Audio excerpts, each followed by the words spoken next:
ഓം നമഃ ശിവായ. യോ അന്തഃപ്രവിശ്യ മമ വാചൈമാം പ്രസുപ്താം സഞ്ജീവയത്യഖിലശക്തിധരസ്വധാമനാം അന്യാംശ്ച ഹസ്തചരണശ്രവണത്വഗാദീൻ പ്രാണാൻ നമോ ഭഗവതേ പുരുഷായ തുഭ്യം. ശ്രീമദ് ഭാഗവതമാണ് നമുക്ക് ചിന്തിക്കാൻ ലഭിച്ചിരിക്കുന്ന വിഷയം. ശ്രീമദ് ഭാഗവതം വ്യാസരചിതമായിട്ടുള്ള 18 പുരാണങ്ങളിൽ 18ാമത് വന്ന പുരാണമാണ് ശ്രീമദ് ഭാഗവതം. ഭാഗവതം ദ്വാപരയുഗത്തിൻ്റെ അവസാന കാലഘട്ടങ്ങളിൽ എഴുതിയതായിട്ട് കരുതപ്പെടുന്നു. വേദവ്യാസൻ, അതായത് ഇന്ന് 5000 വർഷത്തോളം പഴക്കമുണ്ട്. 1,00,000, അവിടെ 4,30,000 വർഷമാണ് കലിയുഗം എന്ന് ഭാഗവതത്തിൽ ചൂണ്ടിക്കാണിക്കണം. അപ്പം അതിലുള്ള 5000 വർഷം ഇപ്പോൾ കഴിഞ്ഞിരിക്കുന്നു. ആ 5000 വർഷം മുമ്പ് എഴുതപ്പെട്ടതാണ് ഭാഗവതം എന്നതിൽ നമുക്ക് കാണിച്ചു തരും. ഭാഗവത പുരാണം എന്ന് വെച്ചാൽ ഭാഗവതം എന്താണെന്ന് നമുക്ക് മനസ്സിലാക്കണമെങ്കിൽ അത് മഹാഭാരതം ഇതിലോട്ട് ഒന്ന് ചെന്നാൽ മഹാഭാരതത്തിലാണ് ഭഗവത്ഗീത വരിക. അവിടെ ഭഗവത്ഗീത എന്നാ പറയുക, ഇത് ഭാഗവതം എന്നാണ് പറയുക. അത് ശ്രീമദ് ഭഗവത്ഗീത, ഇത് ശ്രീമദ് ഭാഗവതം. ഭഗവത്ഗീത എന്ന് പറഞ്ഞാൽ ഭഗവാനാൽ ഗീതമായത്, ഭഗവാൻ ചൊല്ലപ്പെട്ടത്, ഭഗവാൻ ഉപദേശിച്ചത്. ഭാഗവതം എന്ന് പറയുമ്പോൾ അതിൻ്റെ അർത്ഥം വരിക ആ ഭഗവാനെ സംബന്ധിച്ചതായിട്ടുള്ളത്, ആ സത്യത്തിനെ സംബന്ധിച്ചതായിട്ടുള്ളത്. അതാണ് ഭാഗവതം എന്ന് പറയും. ഭഗവാൻ എന്നിവിടെ പറയുന്നത് ഭാഗവതം പ്രത്യേകം തുടങ്ങത്തിൽ 2-ാം അധ്യായം ഭാഗങ്ങളിൽ അതിൽ പറയണം, ബ്രഹ്മേതി പരമാത്മേതി ഭഗവാനിതി ശബ്ദത്തെ.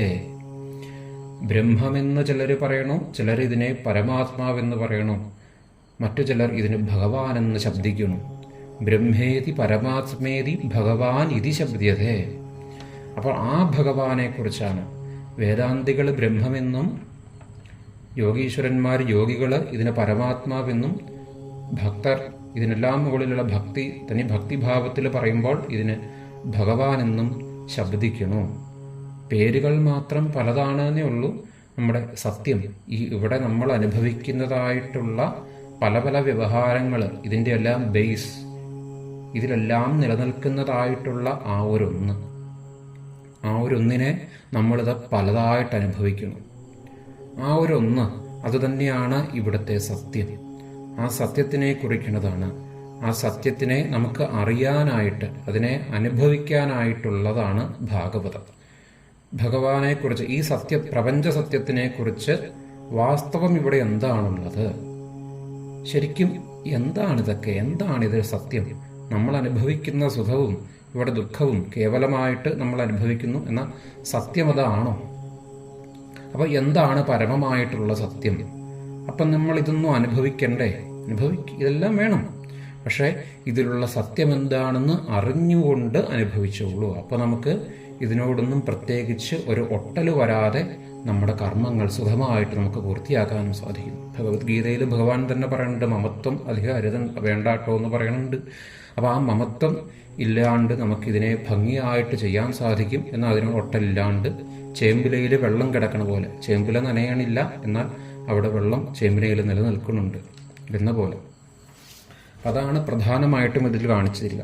അപ്പം അതിനുള്ള, അതായത് ആ യോഗസ്ഥിതിയിലോട്ടുള്ള ഭാഗവതം എന്ന് പറയുന്ന ഗ്രന്ഥം ശരിക്കും മഹാപുരാണം എന്നാ പറയുക. ഈ ഭാഗവത ഗ്രന്ഥത്തിൽ നമ്മൾ ഇവിടെ ചിന്തിക്കേണ്ടത് ശ്രീമദ് ഭാഗവതം എന്ന് പറയുന്നത് മൂലം അല്ലെങ്കിൽ സംസ്കൃതം. ഇതാണ് ഭാഗവതം. സംസ്കൃതം കൂടാതെ കേരളത്തിൽ കിളിപ്പാട്ട് എന്നൊരു സമ്പ്രദായം കൂടെ ഉള്ളതായിട്ട് നമുക്ക് കേട്ടിട്ടുണ്ട്, അറിയാവുന്ന കാര്യമാണ്. കിളിപ്പാട്ട് നമ്മുടെ എഴുത്തച്ഛൻ രാമായണം കിളിപ്പാട്ട് എഴുതിയ പോലെ ഭാഗവതം കിളിപ്പാട്ടായിട്ട് എഴുതിയതാണ്. അതായത് രാമായണം ശരിക്കും ഒറിജിനൽ അവിടെ വാൽമീകി രാമായണമുണ്ട്. അത് കേരളത്തിൽ നമ്മൾ എഴുത്തച്ഛൻ്റെ കിളിപ്പാട്ടായിട്ട് വന്നിരിക്കുന്നത് പോലെ തന്നെ ഭാഗവതം ശ്രീമദ് ഭാഗവതമാണ് പുരാണം. സംസ്കൃതത്തിലുള്ള പുരാണം ഗീതാ പ്രസ് പബ്ലിഷ് ചെയ്യണുണ്ട്. സംസ്കൃതമായിട്ടുള്ള പുസ്തകം കിട്ടും. അത് ആണ് ശരിക്കും മലയാളത്തിലേക്ക് ഒരു കാവ്യവാത്മികമായിട്ട് എഴുത്തച്ഛൻ എഴുതി വെച്ചതാണ് ഭാഗവത കിളിപ്പാട്ട്. അപ്പം ഇവിടെ നമ്മൾ ചിന്തിക്കുന്നത് ഭാഗവതം സംസ്കൃതമാണ്, മൂലമാണ് ഇവിടെ ചിന്തിക്കുന്ന വിഷയം. അപ്പം എന്തുകൊണ്ടാണ് സംസ്കൃതത്തിൽ ഇതിൻ്റെ ഒരു പ്രത്യേകത എന്ന് വെച്ചാൽ, ഭാഗവതത്തിൽ പ്രധാനമായിട്ടും എല്ലാ ശ്ലോകങ്ങളും മൂലത്തിൽ പറയണ പ്രത്യേകമായിട്ടുള്ളത് സ്തുതികളാണ്. ഭാഗവതം പ്രധാനമായിട്ട് 12 സ്കന്ധങ്ങളായിട്ട് 335ഓളം അധ്യായങ്ങളായിട്ട് കിടക്കണം. ഇതിലെല്ലാം ഉള്ളത് മന്ത്രങ്ങൾ തന്നെയാണ്. എല്ലാ സംസ്കൃത ശ്ലോകങ്ങളും മന്ത്രങ്ങളാണ്. അതാണ് ഇതിൻ്റെ ഏറ്റവും വലിയൊരു പ്രത്യേകത. അപ്പം ഓരോ അധ്യായങ്ങളും നമ്മൾ ഭാഗവതം പാരായണം ചെയ്തു കഴിഞ്ഞാൽ എന്താണ് ഭാഗവതം എന്ന് ആ അധ്യായങ്ങളെല്ലാം കഴിയുമ്പോൾ കാണിക്കുന്നുണ്ട്. ഓരോ അധ്യായങ്ങൾ നമ്മൾ നോക്കിക്കോളൂ. എക്സാമ്പിൾ, നമ്മൾ 1-ാമത്തെ അധ്യായം, 2-ാമത്തെ ഏത് അധ്യായം കഴിഞ്ഞാലും അതിൽ പറയണുണ്ട്. ഇപ്പോൾ 1-ാം അധ്യായമാണ്, 1-ാം സ്കന്ധത്തിലാണെങ്കിൽ അത് അധ്യായം തീരുമ്പോൾ അവിടെ എഴുതിയിരിക്കണം, ഇത് ശ്രീമദ് ഭാഗവതേ മഹാപുരാണേ പാരമഹംസ്യാം സംഹിതായാം പ്രഥമസ്കന്ധേ പ്രഥമോധ്യായ. 1-ാം അധ്യായത്തിലെ 1-ാമത്തെ സ്കന്ധത്തിലെ 1-ാം അധ്യായം ഇത് ശ്രീമദ് ഭാഗവതേ മഹാപുരാണേ പാരമഹംസ്യാം സംഹിതായാം. അപ്പം അതിലെഴുതിയിരിക്കണം. അപ്പം അതിൽ തന്നെ വരണു ഭാഗവതത്തിന്റെ മഹത്വം എന്താണെന്ന് കാണിച്ചിരിക്കുന്നു. ഇത് ശ്രീമദ് ഭാഗവതേ മഹാപുരാണേ, ഇത് മഹാപുരാണമാണ്. മഹാപുരാണം എന്ന് പറഞ്ഞാൽ ദശലക്ഷണമുള്ള പുരാണം, 10 ലക്ഷണങ്ങൾ അടങ്ങിയതാണ് മഹാപുരാണം. സാധാരണ പുരാണങ്ങൾക്ക് ലക്ഷണങ്ങളുണ്ട്, അത് 5 ലക്ഷണം അടങ്ങിയ പുരാണങ്ങളുണ്ട്. പക്ഷെ 10 ലക്ഷണങ്ങൾ അടങ്ങിയ ഒരേ ഒരു പുരാണം ഭാഗവതമാണെന്നാണ് പറയുന്നത്. ലക്ഷണങ്ങൾ എന്ന് പറഞ്ഞാൽ അതിനെക്കുറിച്ച് വിശദീകരിച്ച് നമ്മൾ ഇനി വരും അധ്യായങ്ങളിലുണ്ട്. ഭാഗവത ലക്ഷണങ്ങളെക്കുറിച്ച് പ്രത്യേകം ഒരു അധ്യായത്തിൽ വിശദീകരിച്ച് പറയുന്നുണ്ട്. അതായത് സൃഷ്ടി, ഈ യഥാർത്ഥത്തിൽ എങ്ങനെ സൃഷ്ടിയായി വന്നു, ഇതിന്റെ സ്ഥിതി, ഇതിനെ എങ്ങനെയെല്ലാം നമ്മൾ പോഷിപ്പിക്കണോ, ഇതിൽ നിന്ന് എങ്ങനെ ഒടുവിൽ മുക്തി നേടാൻ സാധിക്കണോ, ഇങ്ങനെയുള്ള പല പല പാതകളാണ് ഇതെല്ലാം ഇവിടെ ഉദ്ദേശിക്കുന്നത്. അത്ര സർഗോ വിസർഗശ്ച സ്ഥാനം പോഷണമോദയ മന്വന്തരാൻ ഈശാനുകഥാ നിരോധോ മുക്തിരാശ്രയ എന്ന് പറയാ. സർഗം, വിസർഗം, സ്ഥാനം, പോഷണം, ഊതി, മന്വന്തരം, ഈശാനുകഥ, നിരോധം, മുക്തി, ആശ്രയം. ഇങ്ങനെയാണ് ഇതിലെ 10 ലക്ഷണങ്ങൾ എന്ന് പറയാം. ഓരോ സ്കന്ധവും ഇതിൽ ഓരോരോ ലക്ഷണങ്ങളാണ്. അപ്പൊ എന്താണ് 10 ലക്ഷണം? ഈ പ്രപഞ്ചത്തിൽ, ഈ ലോകത്തിൽ നിലനിൽപ്പിൻ്റെതായിട്ടുള്ള ഇതിന്റെ 10 ലക്ഷണങ്ങളാണ് കാണിക്കുക. ഇവിടെ ഉദ്ദേശിക്കുന്ന നിലനിൽപ്പ് എന്ന് പറഞ്ഞാൽ ഇവിടെ നമ്മുടെ തന്നെയാണ്. നമ്മളിൽ നിന്ന് അന്യമായിട്ട് ഇവിടെ ഒന്നും തന്നെ ഇല്ല. എന്നിൽ നിന്ന് അന്യമായി ഇവിടെ ഒന്നും തന്നെ ഇല്ല എന്ന സത്യത്തെ ബോധിപ്പിക്കലാണ് ഭാഗവതത്തിന്റെ പ്രധാനമായിട്ടുള്ള ധർമ്മം. അഹം ബ്രഹ്മാസ്മി, അത് തന്നെ ഉള്ളൂ വേദം എന്നാണ് പറയുക. വേദജ്ഞാനം എന്താന്ന് വെച്ചാൽ അഹം ബ്രഹ്മാസ്മി, അത്രേ ഉള്ളൂ എന്നാ പറയുക. പക്ഷെ ആ ഒരു വേദത്തിനെ മനുഷ്യനിലോട്ട് എത്തിക്കുവാനായിട്ട് വ്യവഹാരങ്ങളിൽ ഏർപ്പെട്ടിരിക്കണമുണ്ട്. മനുഷ്യനിലോട്ട് അങ്ങനെ പറഞ്ഞാൽ ഉൾക്കൊള്ളാൻ സാധിക്കില്ലാത്തത് കൊണ്ടാണ് ഇങ്ങനെ അനവധി വേദങ്ങളായിട്ട് ഇതിനെ വിഭജിച്ചത്. ഈ വേദവ്യാസനെ കുറിച്ച് തന്നെ ഇതിൽ പറയേണ്ട, കൃഷ്ണദ്വൈവായനൻ എന്നാണ് വേദവ്യാസന്റെ പേര്. ആ കൃഷ്ണദ്വൈവായനൻ ഈ ഒരു ബ്രഹ്മസത്യം ജഗത് മിഥ്യ അല്ലെങ്കിൽ അഹം ബ്രഹ്മാസ്മി എന്ന ഈ ഒരേ ഒരു ജ്ഞാനത്തെ പലതായിട്ട് വിഭജിച്ചു. അതാണ് ഒരേ ഒരു വേദത്തിനെ വ്യാസം ചെയ്തപ്പോൾ വേദവ്യാസൻ എന്ന പേര് വന്നു. ആ വേദവ്യാസൻ എഴുതിയ 18ാമത് പുരാണമാണ് ശ്രീമദ് ഭാഗവതം. അപ്പൊ ഇതില്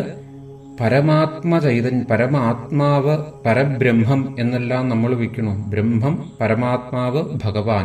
ഇന്ന് പല പേരിട്ട് വിളിക്കണമെന്നേ ഉള്ളൂ. പേര് ഏതായാലും, ഏത് പേര് വേണമെങ്കിലും ഇട്ട് വിളിച്ചാലും ശരി, ആ ഒരു സത്യത്തിനെ ബോധിപ്പിക്കലാണ് ഈ ഭാഗവതത്തിന്റെ ധർമ്മം. ഇവിടെ നമ്മൾക്ക് ചെയ്യാനുള്ള കർമ്മങ്ങളെല്ലാം ധർമ്മമായി ചെയ്ത് ഇതിൽ നിന്നെല്ലാം ഉയരുക. അതാണ് ഭാഗവതം നമുക്ക് കാണിച്ചു തരിക. അപ്പം ഭാഗവതം ഇത് ശ്രീമദ് ഭാഗവതേ മഹാപുരാണേ പാരമഹംസ്യാം സംഹിതായാം. അവിടെ പറയണു ആ ഭാഗവതത്തിനെ കുറിച്ച്, ഇത് ശ്രീമദ് ഭാഗവതം മഹാപുരാണമാണ്, പരമഹംസന്മാരുടെ സംഹിതയാണ്. പാരമഹംസ്യാം സംഹിതായാം, പരമഹംസന്മാരുടെ സംഹിത. അതായത് സംഹിത എന്നാൽ രഹസ്യമായത്. ഇതിഹാസം എന്ന് കേട്ടിട്ടില്ലേ? ഇതിഹാസം ഇപ്രകാരം സംഭവിച്ചു അല്ലെങ്കിൽ ഇപ്രകാരം നടന്നത് എന്നെല്ലാം അർത്ഥം പറയും. പക്ഷെ സംഹിത എന്ന് വെച്ചാൽ രഹസ്യമായി കിടക്കുന്നത്, ഇവിടെ രഹസ്യമായിട്ട് ഇരിക്കണതായിട്ടുള്ള അതിനെ അറിയലാണ് സംഹിത. ഹിതം എന്ന് പറഞ്ഞാൽ ഹേതുവായത്, സം ഞാൻ തന്നെ, നമുക്ക് ഹേതുവായിട്ടുള്ള ആ പാരമഹംസ്യാം സംഹിതായം, പരമഹംസന്മാരുടെ സംഹിതയാണ്. പരമഹംസന്മാരെന്ന് പറഞ്ഞാൽ നമ്മൾ കേട്ടിട്ടുള്ളത് പൊതുവെ പരമഹംസർ എന്ന് കേട്ടാൽ രാമകൃഷ്ണ പരമഹംസർ നമുക്ക് ഓർമ്മ വരും. പരമഹംസ അവസ്ഥയാണതല്ല. ആ പരമഹംസത്തിന് അവരുടെ രഹസ്യമായിട്ടുള്ളത് എന്താണ്, ആ അവസ്ഥയിലോട്ട് ചെല്ലുന്നതായിട്ടാണ് ഭാഗവതം. അങ്ങനെയുള്ള പരമഹംസന്മാരെ കുറിച്ച്, അവധൂതന്മാരെക്കുറിച്ചും ഈ കർമ്മങ്ങളിൽ നിന്നും ഉയർന്ന അവസ്ഥയിലുള്ളവരെ കുറിച്ചെല്ലാം ബോധിപ്പിക്കലും ആ ഇതിനെ എത്തിക്കലും ഇതാണ് ഭാഗവതത്തിലെ പ്രധാനം. അതുകൊണ്ട് പാരമഹംസ്യാം സംഹിതായാം. പരമഹംസൻ എന്ന് വെച്ചാൽ ഹംസത്തിന്റെ ഒരു പ്രത്യേകതയാണ്. പാലും വെള്ളവും കൂടെ ചേർത്ത് ഒരുമിച്ച് വെച്ചാലും അതിൽ നിന്നും പാല് മാത്രമായിട്ട് വേർതിരിച്ച് കുടിക്കാനുള്ള കഴിവ് ഹംസത്തിനുണ്ടെന്നാണ് പറയുക. അതുകൊണ്ടാണ് പരമഹംസന്മാരെന്ന് പറയുക. ഇവിടെ നമ്മൾ ഈ അനുഭവിക്കുന്ന വ്യവഹാരങ്ങളിലെല്ലാം തന്നെ ആ സത്തിനെ എടുക്കുവാനുള്ള കഴിവുള്ളവരാണ് പരമഹംസന്മാർ. സത്തിനെ എന്ന് പറഞ്ഞാൽ ഇവിടെ നമ്മൾ അനുഭവിക്കുന്നതിലുള്ള ആ സത്യമായിട്ടുള്ള വസ്തു, അത് ഭാഗവതത്തിൽ തുടക്കത്തിലേ പറയുന്നുണ്ട്. വേദ്യം വാസ്തവം അത്ര വസ്തുശിവദം താപത്രയുന്മൂലനം. ഈ താപത്രയങ്ങൾ, ആധിദൈവികം, അധ്യാത്മം, ആദിഭൗതികം എന്നൊക്കെ പറഞ്ഞുള്ള ഈ താപത്രയങ്ങൾ, നമ്മുടെ സംസാരം, ഇതിൻ്റെ നിന്നും വിവേദ്യം വാസ്തവം അത്ര വസ്തുശിവദം താപത്രയുന്മൂലനം. ഈ താപത്രയങ്ങളെ ഉന്മൂലനം ചെയ്യാൻ നമ്മൾ എന്ത് ചെയ്യണം? വാസ്തവമായിട്ടുള്ള വസ്തുവിനെ കുറിച്ചാണ് അറിയേണ്ടത്. ഇവിടുത്തെ വാസ്തവം എന്താണ്, എന്താണ് ഇവിടുത്തെ സത്യം, അതിനെക്കുറിച്ച് അറിയുക. അതാണ് ഭാഗവതം. വേദ്യം വാസ്തവം അത്ര വസ്തു ശിവദം, ശിവതമായിട്ടുള്ള വസ്തുവാണ്, ആ ശിവമായിട്ടുള്ള വസ്തുവാണ് ഇവിടുത്തെ വാസ്തവം എന്ന് ആ 1-ാം അധ്യായത്തിൽ തന്നെ ഭാഗവതം നമുക്ക് കാണിച്ചു തരുന്നു. ശിവമായിട്ടുള്ള വസ്തു, മംഗളമായിട്ടുള്ളത് നമ്മളിതെല്ലാം ഇരിക്കണു, നമ്മുടെ മനസ്സിനും ബുദ്ധിക്കും മുകളിലായിട്ടിരിക്കണം, നമ്മുടെ ഈ വ്യവഹാരങ്ങൾക്കെല്ലാം മുകളിൽ ഇരിക്കുന്നതായിട്ടുള്ള ആ ഒരു ബോധം, അല്ലെങ്കിൽ ആ ഒരു ചൈതന്യം നമ്മളെ നിലനിർത്തണു. ഞാൻ എന്ന് നമ്മൾ ഓരോ നിമിഷവും ഓരോ പ്രവൃത്തി ചിന്തിക്കുമ്പോഴും, ഇപ്പോൾ നമ്മൾ കേൾക്കുമ്പോഴാണെങ്കിലും ഞാൻ കേൾക്കണു എന്നൊരു ബോധം നമുക്കുണ്ടല്ലോ. അപ്പം ആ ഞാനെന്ന അറിവ്, യഥാർത്ഥത്തിൽ ആ ജ്ഞാനം ആരാണ്? അത് ഈ ശിവതമായിട്ടുള്ള വസ്തുവാണ്. ഒരേ ഒരു കറണ്ട് ട്യൂബ്ലൈറ്റിലും ഫ്രിഡ്ജിലും ഫാനിലും ടി വിയിലുമെല്ലാം വർക്ക് ചെയ്യണം. പുറമേ നിന്ന് നോക്കിയാൽ അത് ട്യൂബ്ലൈറ്റ് ആണ്, അത് ടി വി അല്ല, മറ്റത് ഫാനാണ്, ഇത് ഫ്രിഡ്ജാണ്, ഉപയോഗം വേറെ വേറെയാണ്. പക്ഷേ എല്ലാറ്റിലുമുള്ളത് ആ ഒരു കറണ്ടാണ്. എന്ന പോലെ എല്ലാറ്റിലുമുള്ളത് ഈ ഒരു ഒന്നാണ്, ശിവതമായിട്ടുള്ള വസ്തു. പക്ഷെ നമ്മളെല്ലാം പലതായിട്ട് നമ്മൾ അനുഭവിക്കണം. നമ്മുടെ എല്ലാം കർമ്മങ്ങൾക്ക് വ്യത്യാസമുണ്ട്, ശരീരത്തിന് വ്യത്യാസമുണ്ട്, ദേശത്തിന് വ്യത്യാസമുണ്ട്, ഭാഷയ്ക്ക് വ്യത്യാസമുണ്ട്, ജീവിത സാഹചര്യത്തിനും അനുഭവത്തിനും എല്ലാം വ്യത്യാസം വരും. പക്ഷേ എല്ലാറ്റിലും ഉള്ളത് ആ ഒന്നാണ്. അതുകൊണ്ട് ആ വാസ്തവത്തെ ബോധിപ്പിക്കുക, അതാണ് ഭാഗവതത്തിൻ്റെ പ്രധാനപ്പെട്ട മറ്റൊരു ഉദ്ദേശം കൂടി. അപ്പം അതാണ് ശ്രീമദ് ഭാഗവതം. മഹാപുരാണം, 10 ലക്ഷണങ്ങളടങ്ങിയിട്ടുള്ള ഒരേ ഒരു പുരാണമാണ് ഭാഗവതം. പിന്നെ പാരമഹംസ്യാം സംഹിതായാം, പരമഹംസന്മാരുടെ സംഹിതയാണ് ഭാഗവതം. ഈ ഭാഗവതത്തില് ആദ്യമേ തന്നെ അത് 12 സ്കന്ധങ്ങളാണുള്ളത്. അതിനു മുമ്പായിട്ട് ഭാഗവത മാഹാത്മ്യം എന്നൊരു ഭാഗമുണ്ട്. ഭാഗവതത്തിന്റെ മഹത്വം അത് തന്നെ ഒരു 6 അധ്യായങ്ങളോളമുണ്ട്. അത് നമ്മൾ എന്താണെന്ന്, അതായത് ഭാഗവതത്തിനെ എന്താണ് ഭാഗവതം എന്ന് സൂചിപ്പിക്കുക, അത് തന്നെ ഒരു 6 അധ്യായമുണ്ട്. അത് ചില കഥകളിലൂടെയാണ് സൂചിപ്പിക്കുക. ഭാഗവത കഥാമൃതം എന്നാണ് പറയുക. അതായത് നിഗമകൽപ്പതരോർ ഗളിതം ഫലം ശുഖമുഖാത് അമൃതദ്രവ സംയുതം പിപത ഭാഗവതം രസമാലയം മുഹുരഹോ രസികാ ഭുവി ഭാവുകാഹ എന്ന് പറയുക. അതായത് ശ്രീശുഖബ്രഹ്മർഷിയുടെ മുഖത്ത് നിന്ന് ഉത്ഭവിച്ചതായിട്ടുള്ള നിഗമകൽപ്പതരോർ ഗളിതം ഫലം. കൽപ്പതരുവിൻ്റെ ഫലമായിട്ടാണ് ഭാഗവതം കാണിക്കുക. എന്താണ് ഈ ഫലം? ഒരു കൽപ്പതരു, ഒരു വൃക്ഷം, തെങ്ങാണെങ്കിൽ അതിൻ്റെ ഫലം കഴിക്കുക എന്ന് വെച്ചാൽ അതിനെന്തൊക്കെയുണ്ട്? അതൊരു ചെറിയ തൈയായിട്ട് നമ്മൾ നട്ടു, അതിന് ഇലകളുണ്ടാവും, അത് ഒരു വൃക്ഷമായിട്ട് വളർന്നു.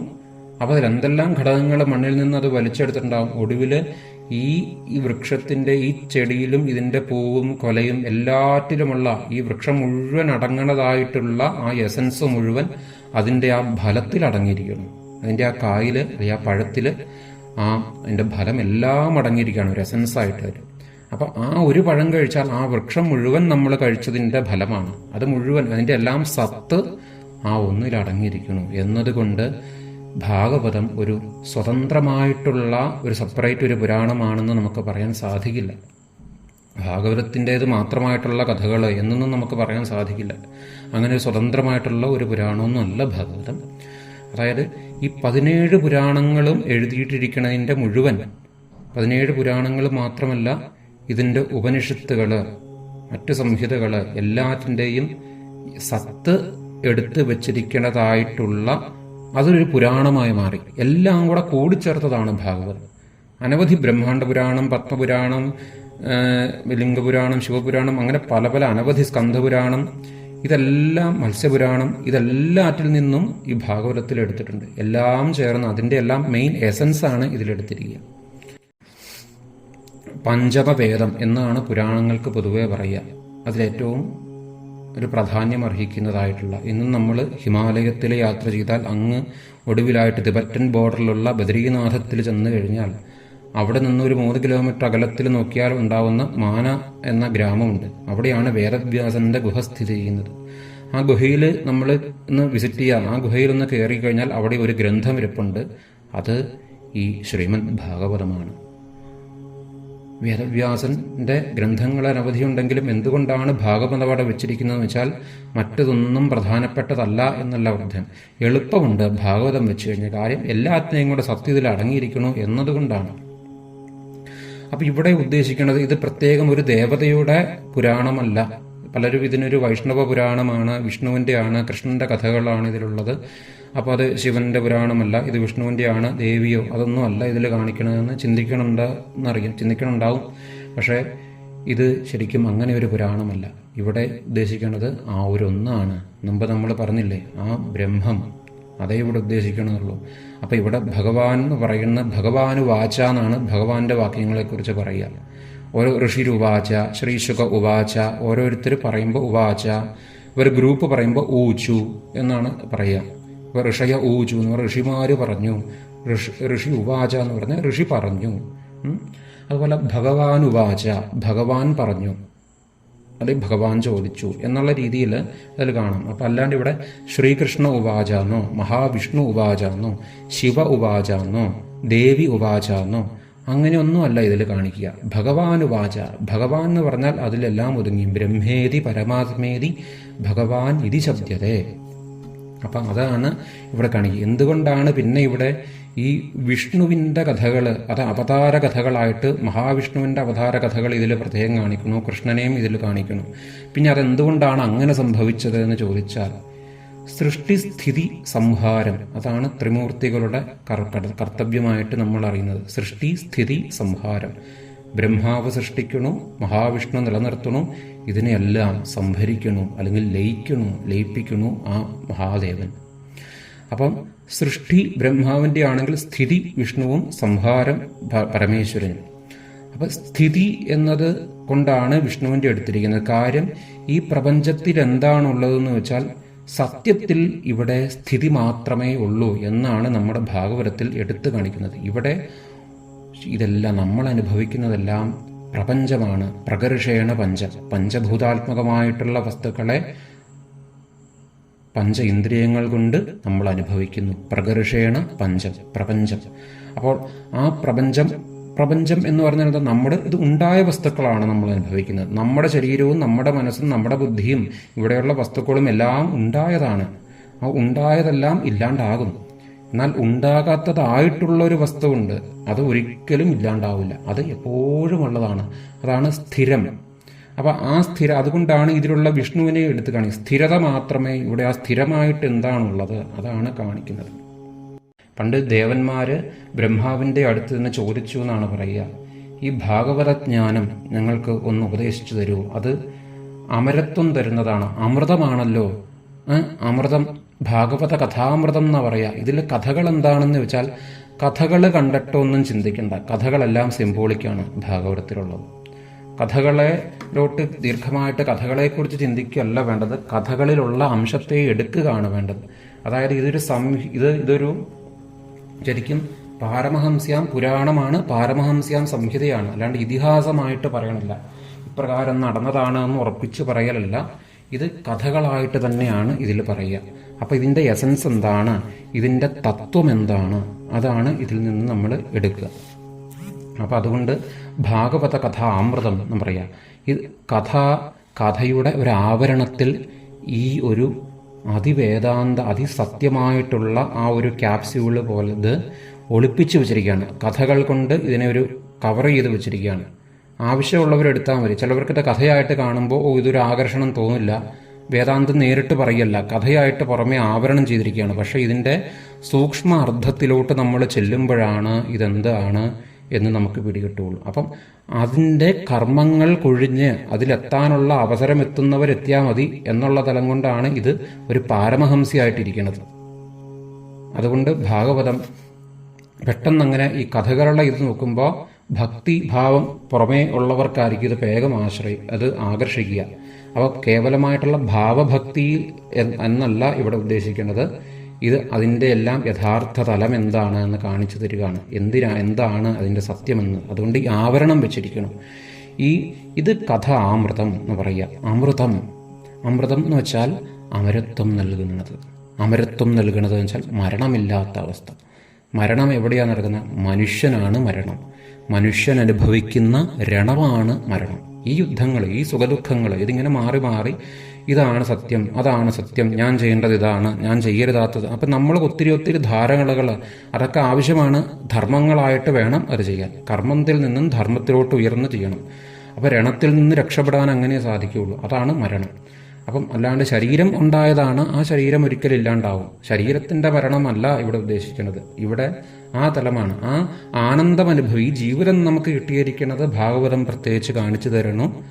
ജന്മലാഭപ്പരപ്പുംസാം വന്ദേ നാരായണ സ്മൃതി. ഈ ജന്മം നമുക്ക് കിട്ടിയിരിക്കുന്നത് ആ നാരായണനിൽ സ്മൃതി ഉണ്ടാവാനാണ്. നാരായണൻ എന്നുദ്ദേശിക്കുന്നത് ഏതെങ്കിലും പ്രത്യേക ദേവതയായിട്ട് മാത്രം നമ്മൾ ചിന്തിക്കേണ്ടാട്ടോ. നാരായണൻ എന്ന് വെച്ചാൽ നാരത്തിൽ അകനം ചെയ്യണവൻ, അല്ലെങ്കിൽ നാരത്തിലുള്ളത്. നാരത്തിൽ അലയം ചെയ്യാന്ന് വെച്ചാൽ ജലത്തിൽ ശയിക്കേണ്ടതായിട്ടാണ് മഹാവിഷ്ണുവിനെ കാണിക്കുക. എന്നാൽ നാരത്തിന് മറ്റൊരർത്ഥമുണ്ട്, ജ്ഞാനം, പരമജ്ഞാനം എന്ന് പറയും. ഈ പരമജ്ഞാനമായിട്ടുള്ളത് ഏത് സത്യമാണോ അതാണ്, അതിൽ അയനം ചെയ്യണത് ഉള്ളതാണ് ഈ നാരായണൻ. അല്ലെങ്കിൽ നരനിലുള്ളതാണ് ഈ നാരായണൻ. അപ്പം അങ്ങനെയുള്ള പല ആംഗിളുകളിൽ നമുക്കിൻ്റെ അർത്ഥം വരും. അപ്പം ജന്മലാഭപ്പരപ്പുംസാം വന്ദേ നാരായണ സ്മൃതി എന്ന് പറഞ്ഞാൽ ഈ ജന്മം കൊണ്ടുണ്ടായ ലാഭം എന്താണ്? ഇവിടെയുള്ള സത്യത്തിനെ എപ്പോഴും അറിയുക. ഇതിനെ അറിഞ്ഞുകൊണ്ട് ജീവിക്കുമ്പോൾ ഇവിടെ നമുക്കിതൊന്നും അല്ല സത്യം. ആ ആനന്ദം അനുഭവിച്ച് ജീവിക്കാനുള്ളതാണ്. നമ്മൾ ഈ ഭാഗവതത്തിൻ്റെ സംബന്ധമായിട്ട് മഹാത്മ്യം പറഞ്ഞാൽ പോയി കഴിഞ്ഞാൽ അധികം നീണ്ടുപോകും. അതെത്ര പറഞ്ഞാലും നമുക്കൊന്ന് ധാരണ വരാൻ വേണ്ടിയിട്ടാണ് ഇത്രയും നീണ്ടുപോയത്. അപ്പം ശരിക്കും ഭാഗവത മാഹാത്മ്യം എന്ന് പറഞ്ഞിട്ടുള്ളൊരു 6 അധ്യായങ്ങളുണ്ട് ആദ്യം. അത് കഴിഞ്ഞിട്ടാണ് പ്രഥമ സ്കന്ധം ആരംഭിക്കുക. 12 സ്കന്ധങ്ങളാണ്. അപ്പോൾ മാഹാത്മ്യത്തിൽ തുടങ്ങണത് തന്നെ ഇങ്ങനെയാണ്: കൃഷ്ണം നാരായണം വന്ദേ, കൃഷ്ണം വന്ദേ വ്രജപ്രിയം, കൃഷ്ണം ദ്വൈപായനം വന്ദേ, കൃഷ്ണം വന്ദേ പ്രഥാസുധം, കൃഷ്ണം നാരായണം വന്ദേ, കൃഷ്ണം വന്ദേ വ്രജപ്രിയം, കൃഷ്ണം ദ്വൈപായനം വന്ദേ, കൃഷ്ണം വന്ദേ പ്രഥാസുതം. കൃഷ്ണനെ വന്ദിച്ചുകൊണ്ട് തുടങ്ങണം. എന്തുകൊണ്ടാണ് കൃഷ്ണൻ എന്നിവിടെ പറയുക? ഇവിടെ ഉദ്ദേശിക്കുന്ന കൃഷ്ണൻ എന്താണ്? യഥാർത്ഥത്തിൽ ആരാണ് കൃഷ്ണൻ? അപ്പം അതുകൊണ്ട് നമ്മൾ ഏതെങ്കിലും ഒരു ദേവത മാത്രമാണെന്ന് വിചാരിക്കേണ്ട. ശിവനോട് കൂടുതൽ ഭക്തിയുള്ളവർ, വിഷ്ണുവിനോട് ഭക്തിയുള്ളവർ, ദേവിയോടുള്ളവർ, അങ്ങനെ പല പല ദേവതകളെയും പ്രത്യേക കൂടുതൽ ഉപാസനാ മൂർത്തികളായിട്ട് വിചാരിക്കണുണ്ടാവും. അപ്പോൾ അതുകൊണ്ട് അത് ചിന്തിക്കേണ്ട, ഇവിടെ ഉദ്ദേശിക്കുന്നതെല്ലാം പരമാത്മാ ബ്രഹ്മത്തിനെ ഉദ്ദേശിച്ചാണ്. അപ്പം പിന്നെ എന്തിനാണ് കൃഷ്ണനെ ചൂസ് ചെയ്തത് എന്ന് ചോദിച്ചാൽ, ഒരു മനുഷ്യന് വേണ്ട കാര്യം, ഒരു മനുഷ്യൻ വേണ്ട ആ അവസ്ഥയിലോട്ട് എത്താനായിട്ടാണ് ഇതിൻ്റെ എല്ലാം ലക്ഷ്യം. അപ്പം മനുഷ്യൻ പരിപൂർണത കൈവരിക്കലാണ്. അപ്പോൾ പരിപൂർണത കൈവരിച്ച ഒരു പുരുഷനാണ് കൃഷ്ണനായിട്ട് കാണിച്ചു തരിക. പരിപൂർണത, രാമൻ നോക്കിയാൽ പൂർണ്ണനായിരുന്നു, പൂർണ്ണനായ ഒരേ ഒരു പുരുഷൻ, കംപ്ലീറ്റ് മാൻ എന്ന് പറയാം. പൂർണ്ണനായ പുരുഷൻ അത് രാമനാണെന്ന് പറയാം. എന്നാൽ കൃഷ്ണൻ പരിപൂർണൻ എന്നാ പറയുക. അതായത് ധർമ്മങ്ങൾക്കും അധർമ്മങ്ങൾക്കും കർമ്മങ്ങൾക്കും മുഴുവൻ അതിലും മുകളിലോട്ടുയർന്ന, അദ്ദേഹത്തിനെ ഒന്നും പുറമേ കണ്ട എല്ലാവർക്കും പിടികിട്ടില്ല. എന്താ ചെയ്യണ കൃഷ്ണൻ, ധർമ്മമാണോ അധർമ്മമാണോ എന്ന് എല്ലാവർക്കും പറയാൻ പറ്റില്ല. സർവധർമാൻ പരിത്യജ്യ മാമേകം ശരണം വ്രജ എന്ന് ഒടുവിൽ അർജുനന് ഗീതയിൽ ഉപദേശിച്ചു കൊടുത്തതാണ് ഭഗവാൻ. സർവധർമ്മവും കർമ്മത്തിനൊക്കെ പരിത്യജിച്ചോളൂ, മാമേകം ശരണം വ്രജ അർജുന എന്ന് പറഞ്ഞിട്ട് ആ വ്രജനെ ശരണം പ്രാപിച്ചോളൂ. വ്രജൻ എന്ന് പറഞ്ഞാൽ വ്രജഭൂമിയിൽ ആനന്ദമായിട്ട് നടന്നവൻ, അത് ഈ ഭഗവാൻ തന്നെയാണ്. അവിടെ അദ്ദേഹത്തിന് ഈ വക കാര്യങ്ങളിൽ നിന്നെല്ലാം ഉയർന്ന പരമഹംസ അവസ്ഥയാണ്, യോഗേശ്വരനാണ് കൃഷ്ണൻ. അപ്പം അതുകൊണ്ടാണ് ആ ഒരു കൃഷ്ണനെ വെച്ചിരിക്കുന്നത്.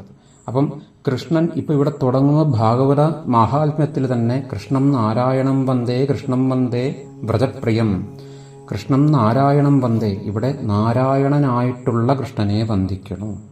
നാരത്തിൽ അകനം ചെയ്യേണ്ടതായിട്ടുള്ള കൃഷ്ണൻ, നാരായണനായിട്ടുള്ള കൃഷ്ണൻ. കൃഷ്ണൻ എന്ന പദത്തിനർത്ഥം തന്നെ കൃഷ്ണവർണ്ണമുള്ളത്, അല്ലെങ്കിൽ കർഷ ഇതി കൃഷ്ണ എന്നെല്ലാം പറയേണ്ടത്. ഗർഗമഹർഷി ഈ കൃഷ്ണന്റെ പേരിടുമ്പോൾ ഒരാകർഷണം തോന്നിട്ട് കർഷ ഇതി കൃഷ്ണ എന്ന് പറയണു, കൃഷ്ണവർണ്ണത്തിലുള്ളത് കൃഷ്ണൻ എന്ന് പറയണു.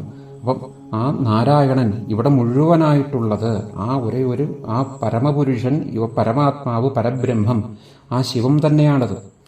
അത് അങ്ങനെയുള്ള ആ കൃഷ്ണനെ അങ്ങനെ ആകർഷിക്കുന്നതായിട്ടുള്ള, അപ്പം കൃഷ്ണം നാരായണം വന്ദേ, കൃഷ്ണം വന്ദേ വ്രജപ്രിയം, വ്രജവാസികൾക്ക് പ്രിയനായിരുന്ന കൃഷ്ണൻ, അതാണ് അവതാര കൃഷ്ണൻ. ആ പ്രിയനായിട്ടുള്ള കൃഷ്ണനെ വന്ദിക്കണു. കൃഷ്ണം ദ്വൈപായനം വന്ദേ, കൃഷ്ണം വന്ദേ പ്രധാസുതം, കൃഷ്ണദ്വൈപായനായിട്ടുള്ളവനെ വന്ദിക്കണം. കൃഷ്ണദ്വൈപായനൻ എന്ന് പറയുന്നതാണ് വേദവ്യാസൻ. ഈ ഭാഗവതം രചിച്ചതായിട്ടുള്ള വേദവ്യാസനും ഈ ഭഗവാന്റെ 24 അവതാരങ്ങളിൽ ഒന്നാണ്. അതിൽ പ്രധാനപ്പെട്ട അവതാരമായിട്ടാണ് ദശാവതാരം അറിയുക. എന്നാൽ അംശാവതാരങ്ങൾ കൂടുമ്പോൾ 24 അതിലുള്ള ഒന്നായിട്ട് തന്നെയാണ് വേദവ്യാസനുമുള്ളത്. അത് കൃഷ്ണദ്വൈപായനൻ എന്നായിരുന്നു വ്യാസന്റെ പേര്. വേദങ്ങൾ വ്യാസം ചെയ്തപ്പോൾ വേദവ്യാസനായി മാറി.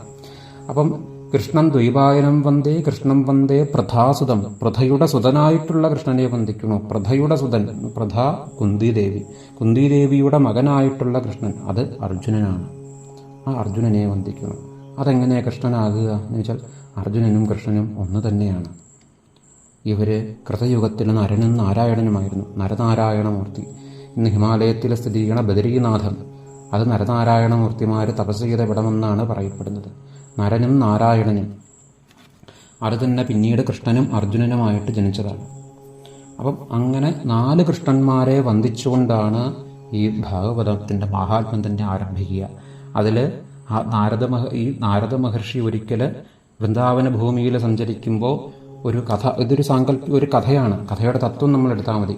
ഒരു ഭക്തി എന്ന ഒരു സ്ത്രീയെ കണ്ടു എന്നാണ് കഥ. ഈ ഭക്തി എന്നൊരു സ്ത്രീയെ കാണുകയും ഈ ഭക്തിയുടെ കൂടെ നല്ല പ്രായം ചെന്ന 2 പേര്, ഇതിനേക്കാളൊക്കെ നല്ല വയസ്സായിട്ടുള്ള 2 പേര് അടുത്ത് ചെന്നപ്പോഴാണ് അറിയുന്നത് ഈ ഭക്തി എന്ന ആ ദേവതയുടെ 2 മക്കളാണ്, കൊച്ചുകുട്ടികളാണ്. പക്ഷെ അവർക്ക് നല്ല പ്രായം വന്ന് അവർ ക്ഷീണിച്ചിരിക്കുന്നു. ഭക്തിക്ക് ഒരു പ്രായമില്ല, അത് നല്ല യൗവനമായിട്ട് ഇരിക്കുന്നു, സുന്ദരമായിരിക്കുന്നു.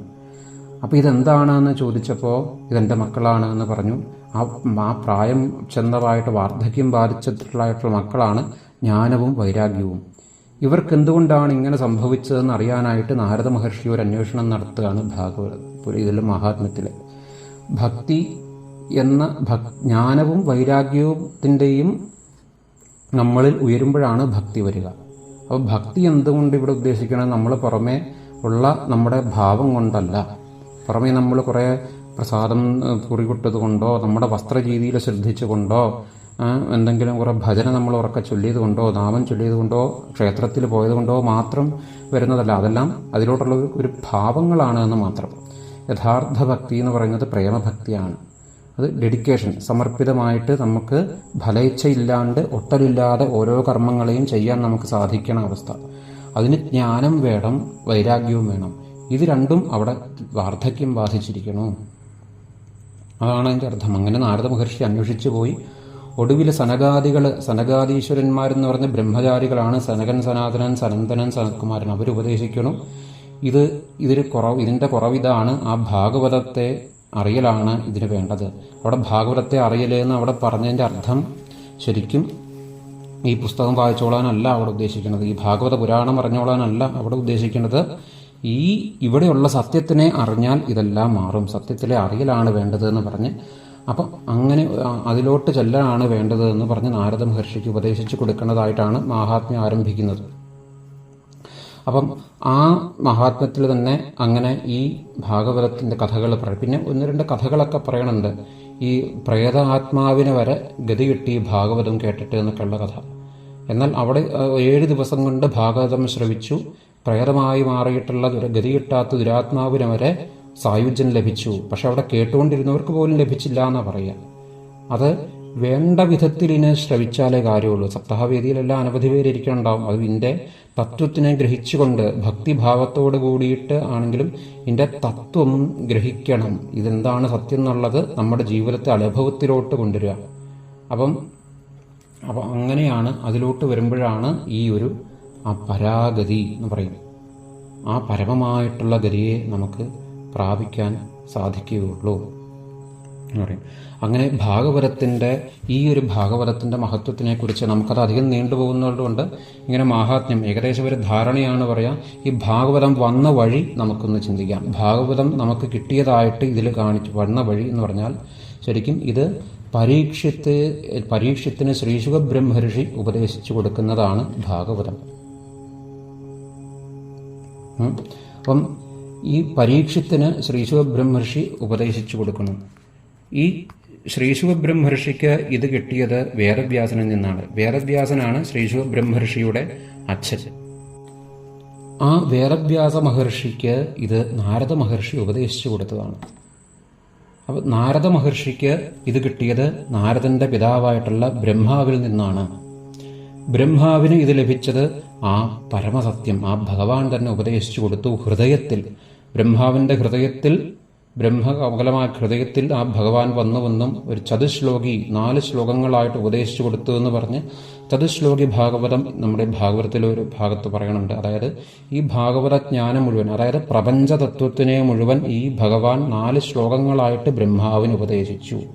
ബ്രഹ്മാവ് എവിടെയെങ്കിലും ഒരു ഭാഗത്തിരിപ്പുണ്ടോ ഇങ്ങനെ ഉപദേശിക്കാൻ എന്ന് വെച്ചാൽ ആ ബ്രഹ്മാവ് എന്താണ്, ഇതെല്ലാം നമ്മൾ വിശദീകരിച്ച് പറയുന്നുണ്ട്. ഇതെല്ലാം നമ്മളിൽ തന്നെയുള്ള പല പല കാര്യങ്ങളാണ്. എന്നിൽ നിന്ന് അന്യമായിട്ട് ഈ പ്രപഞ്ചത്തിൽ ഒന്നും തന്നെ ഇല്ല എന്ന് നമ്മളെ ഉറപ്പിക്കലാണ്.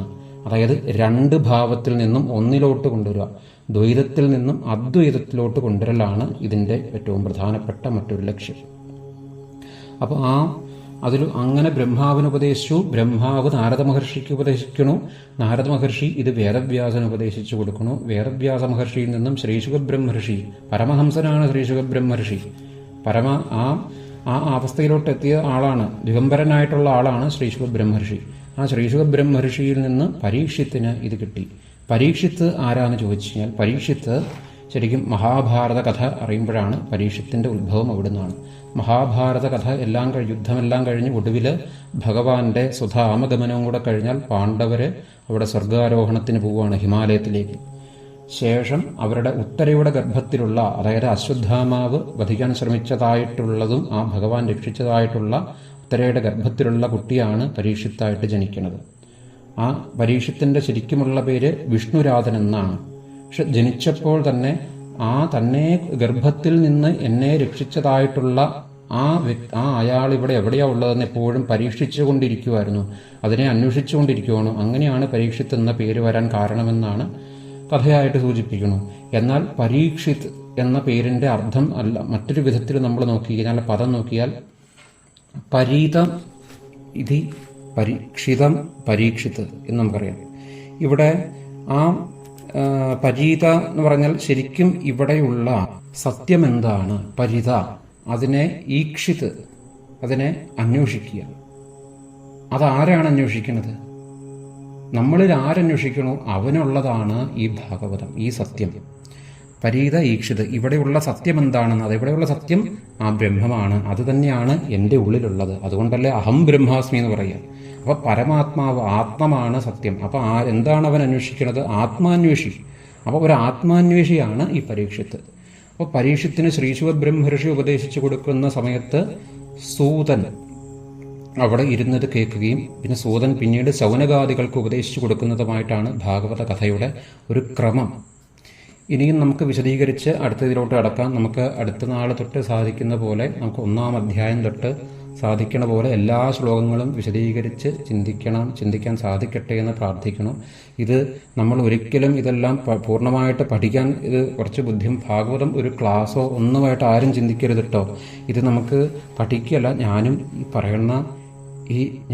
ഒരു പഠിതാവ് തന്നെയാണ്, പഠിച്ചുകൊണ്ടിരിക്കുകയാണ്. നമ്മളിത് പറഞ്ഞുകൊണ്ടാണ്, ഇതൊരു പഠനത്തിൻ്റെ ഭാഗമാണ് ഇത് പങ്കുവെക്കുന്നത് തന്നെ.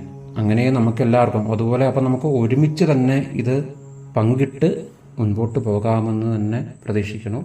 നമുക്ക് ഈ ചുരുക്കമൊരു ധാരണ, ഭാഗവതത്തിനെ കുറിച്ചുള്ള ചുരുക്കമൊരു ധാരണയാണ് നമ്മൾ എന്ന് ചിന്തിച്ച് ഇത് നമുക്ക് ആ പരമാത്മാ ഭഗവാന്റെ പാദങ്ങളിൽ തന്നെ നമുക്ക് സമർപ്പിക്കാം. സ്വസ്തി പ്രജാഭ്യ പരിപാലയന്താം ന്യായേന മാർഗേണ മഹിം മഹീശ ഗോബ്രാഹ്മണേഭ്യഃ ശുഭമസ്തു നിത്യം. ലോകാ സമസ്താ സുഖിനോ ഭവന്തു.